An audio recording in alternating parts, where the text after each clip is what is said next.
Smart School announces registrations for new admissions for class 11th and 12th. Admission open till availability of seats. Visit www.spsmartschools.com.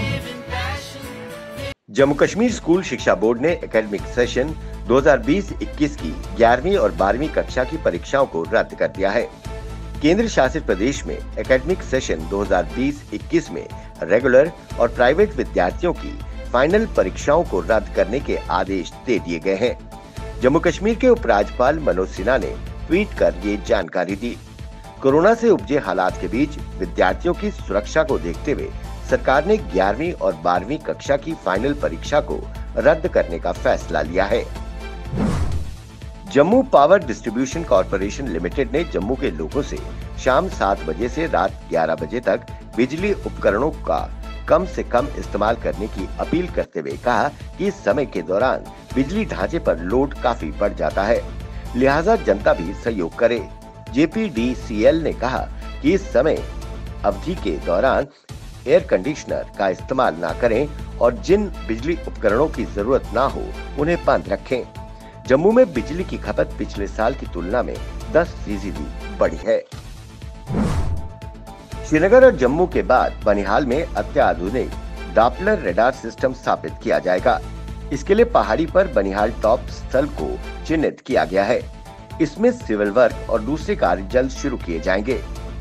Doppler के लिए सामान खरीदा जा रहा है। ये रडार जम्मू श्रीनगर दोनों के लिए महत्वपूर्ण होगा। रडार से 100 किलोमीटर हवाई क्षेत्र को कवर करने के साथ 2 से 3 घंटे पहले मौसम की सटीक जानकारी मिल सकेगी।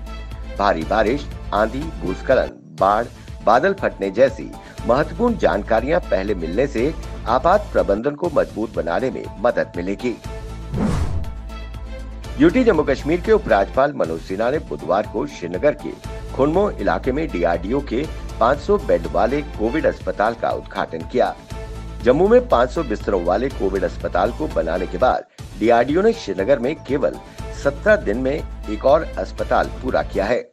इस अस्पताल में सभी आधुनिक सुविधाओं के साथ 125 ICU बेड की क्षमता है, जिसमें से 25 बच्चों के लिए है। 375 बेड 24 घंटे ऑक्सीजन कनेक्टिविटी के साथ आरक्षित हैं। मुंबई में भारी बारिश ने एक बार फिर कहर बरपाया है। मुंबई के मलाड वेस्ट इलाके में बीती रात करीब 11 बजे 4 मंजिला रिहायशी इमारत ढह गई, जिसमें 11 लोगों की मौत हो गई और कई लोग घायल हैं। इसके अलावा कई लोग मलबे के नीचे दबे हैं, जिन्हें बाहर निकालने का कार्य युद्ध स्तर पर जारी है। यूटी जम्मू कश्मीर में कोरोना महामारी की दूसरी लहर को देखते हुए उपराज्यपाल मनोज सिन्हा के आदेशानुसार कोविड-19 आइसोलेशन सेंटर बनाने के आदेश जारी किए थे, जिसके लिए प्रत्येक पंचायत को 1 लाख रुपए मंजूर किए गए थे। इसी उपलक्ष्य में जिला सांबा के विजयपुर क्षेत्र की पंचायत में आइसोलेशन सेंटर स्थापित किए गए। अगर बात करें विजयपुर स्वाखा मोड़ पंचायत की, तो इस आइसोलेशन सेंटर में 5 बिस्तर की जगह 3 बिस्तर लगाए गए हैं और हॉल में सिर्फ एक ही पंखा लगा है। वहीं इस विषय पर सरपंच बलदेव राज ने जानकारी दी कि बेड न होने के कारण हमने 3 बेड लगाए। उन्होंने कहा कि ब्लॉक ने हमें बेडशीट, तकिया और दवाइयां दे दी हैं, मगर हमने ब्लॉक को बेड, पीने के पानी, स्वीपर, पंखे आदि की समस्या बता दी है। हमने 2 बार ब्लॉक अधिकारियों को समस्या बताई है, वो आज कल करके झांसा दे रहे हैं। उन्होंने कहा 15 दिन हो गए आइसोलेशन सेंटर बनाए, न नर्सें आती हैं, न ही कोई सुविधा दी गई है। ऑक्सीजन सिलेंडर पंचायतों में छोड़ दिए गए हैं, उन्हें लगाने कैसे हैं उसकी कोई जानकारी किसी को भी नहीं है। वहीं सरपंचों ने DC साभा और उपराज्यपाल से मांग की कि इस मुद्दे पर हस्तक्षेप कर पंचायतों के आइसोलेशन केंद्रों पर सुविधा प्रदान की जाए। कोरोना से बचाव के लिए 2 साल से 6 साल तक के बच्चों पर दुनिया का पहला ट्रायल कानपुर में होगा। अभी तक इस आयु वर्ग के बच्चों पर कोरोना वैक्सीन का ट्रायल नहीं हुआ है। भारत बायोटेक की स्वदेशी वैक्सीन कोवैक्सीन ने बच्चों पर ट्रायल शुरू किया है। अभी 6 से 12 साल और 12 साल से 18 साल के ग्रुप के बच्चों को टीका लगा है। उम्मीद की जा रही है कि अगले महीने कोवैक्सीन का नेजल स्प्रे भी आ जाएगा। पहले दिन 12 से 18 साल के 40 बच्चों की स्क्रीनिंग की गई। इनमें 20 बच्चों को योग्य पाए गए, इन्हें वैक्सीन लगा दी गई। वहीं बुधवार को 6 से 12 साल के 10 बच्चों की स्क्रीनिंग की गई। इनमें 5 को वैक्सीन लगाई गई। वहीं प्रोफेसर वीएन त्रिपाठी ने बताया कि 2 साल के बच्चों पर कोरोना वैक्सीन का दुनिया में पहला ट्रायल है। अब अगली बारी 2 साल से 6 साल के ग्रुप के बच्चों की है। कोरोना वायरस की दूसरी लहर की मार ग्रामीण क्षेत्रों के रोजगार पर भारी पड़ी है। मनरेगा के तहत 1 साल के भीतर रोजगार में 48% की भारी गिरावट आई है। मई 2020 में जहां योजना के तहत 50.83 करोड़ लोगों को काम मिला था, वहीं अब ये संख्या घटकर 26.38 करोड़ रह गई। डिवकॉम जम्मू डॉक्टर राघव लंगर ने मानसर सुनीसर क्षेत्रों का विस्तृत दौरा किया। इस दौरान उनके साथ प्रशासन व पर्यटन विभाग के आला अधिकारी मौजूद रहे। इस दौरे के दौरान उन्होंने वहां जारी विभिन्न सुविधाओं और अन्य डेवलपमेंटल कार्यों की समीक्षा की।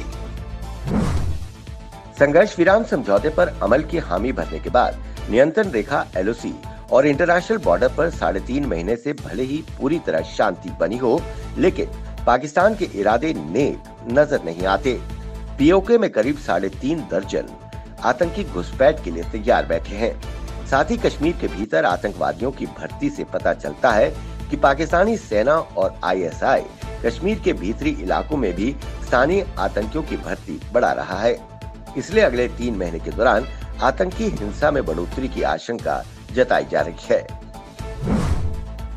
साल 2021 का पहला सूर्य ग्रहण गुरुवार यानी आज लगने वाला है। हालांकि ये भारत के अरुणाचल प्रदेश और लद्दाख में ही आंशिक रूप से दिखाई देगा। भारतीय समय अनुसार ये दोपहर 1:42 पर शुरू होगा और शाम 6:41 पर खत्म होगा। जम्मू में डोगरा फ्रंट के नेताओं व कार्यकर्ताओं ने अशोक गुप्ता की अगुवाई में People's Alliance for Gupkar Declaration के खिलाफ जमकर नारेबाजी कर विरोध प्रदर्शन किया। उन्होंने मांग की कि हमें जम्मू को अलग राज्य का दर्जा दिया जाए। हम इन देशद्रोही, देश विरोधी नेताओं और संगठनों के साथ अब नहीं रह सकते जो रोज पाकिस्तान के गुण गाते हैं। हमें केंद्र सरकार जम्मू संभाग को अलग राज्य का दर्जा दे दे। हम पाकिस्तानी नारे लगाने वालों के साथ नहीं रहना चाहते। दुनिया भर में न्यूज चैनल पर होने वाली बहस के दौरान पैनलिस्टों के बीच कई बार तीखी बहस अब आम हो गई है, लेकिन पाकिस्तान में जो कुछ भी हो वो कम है। पाकिस्तान में न्यूज चैनल पर लाइव शो में बहसबाजी हो रही थी, तभी इमरान खान की सत्ताधारी नेता को गुस्सा आ गया और फिर क्या था, उन्होंने ऑपोजिशन के नेता को लाइव शो में ही थप्पड़ जड़ दिया। टीवी डिबेट में हुई इस मारपीट का वीडियो सोशल मीडिया पर जमकर वायरल हो रहा है।